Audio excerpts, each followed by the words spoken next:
நம்ம பார்த்தோன்னா ஒரு 2.5 ஏக்கர் தரிசு பூமியாக இப்போ இருக்குது. அருமையான ஒரு தோட்டம், நல்ல லாரி போகக்கூடிய பாதையில் கிடச்சிருக்கு. நான் வண்டி போகக்கூடிய பாதை என்ன இறங்கு பாருங்கள், இந்த கரையை ஒட்டி அப்படியே வண்டி உங்களுக்கு போகக்கூடிய பாதை, நல்ல ஒரு டெம்போ இறங்கி போகும். டெம்போ லாரியெல்லாம் அழகாக இறங்கி போகிறது போல தான் இந்த பாதை போட்டிருக்காங்க. இப்போதைக்கு இந்த தோட்டத்துக்கு உள்ளோட போகலாம். நம்ம பாதை என்ன வந்து ஜாயிண்ட் ஆகு.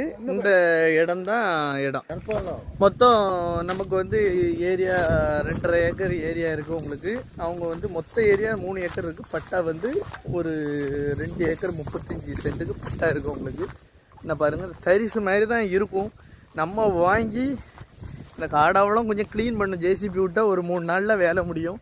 அருமையான கண்டம், நல்ல தண்ணி செழிப்பான பகுதி. ஒரு 10 தென்னை மரம், இந்த அருவில் இருக்கக்கூடிய 10 தென்னை மரம் உண்டு. என்ன பாருங்கள், இடம் அருமையான இடம். நல்ல நீட்டாக வாங்கி இந்த பக்கத்தில் உள்ள ஆளுகள்லாம் செங்கச்சூளைகள் வச்சுருக்காங்க.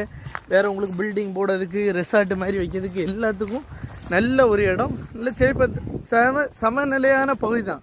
ஆனால் வந்து இங்கே வந்து அவங்க கண்டுக்கிடாமல் அப்படியே விட்டதுனால அப்படியே கிடந்துட்டு இடம். அருமையான ஒரு பகுதி, நல்ல ஒரு லொக்கேஷனில் கிடச்சிருக்கு. எல்லா மரங்களும் வரும். நல்ல செழிப்பான பகுதியில் உங்களுக்கு அழகான ஒரு இந்த பண்ணை வைக்கிறதுக்கெல்லாம் அருமையான பகுதி. என்ன பாருங்கள், நிறந்த பூமி. உங்களுக்கு எந்த மேடு பள்ளம் அப்படிலாம் கிடையாது. என்ன பாருங்கள், வயல் தான், பழைய வயல்கள். இப்போ வந்து அப்படியே காடு ஏறி அப்படியே கிடக்கு. ஃபென்சிங் அந்த அருவோட கிடக்கு. அருமையான இடத்துல தான் இந்த லேண்டு வந்திருக்கு. அவங்க கேட்குற விலை வந்து என்ன பாருங்கள், இந்த சவுக்கு மரம் வரைக்கும் நம்ம இடம் உண்டு. நம்ம இடத்துக்கு பிறகு வேறு லேண்ட்ஸ் இருக்குது. லேண்டுக்கு பிறகு தான் உங்களுக்கு ஃபாரஸ்ட் ஏரியா வருது. இந்த சவுக்கு இருக்கக்கூடிய ஏரியா இப்படின்னு வருது.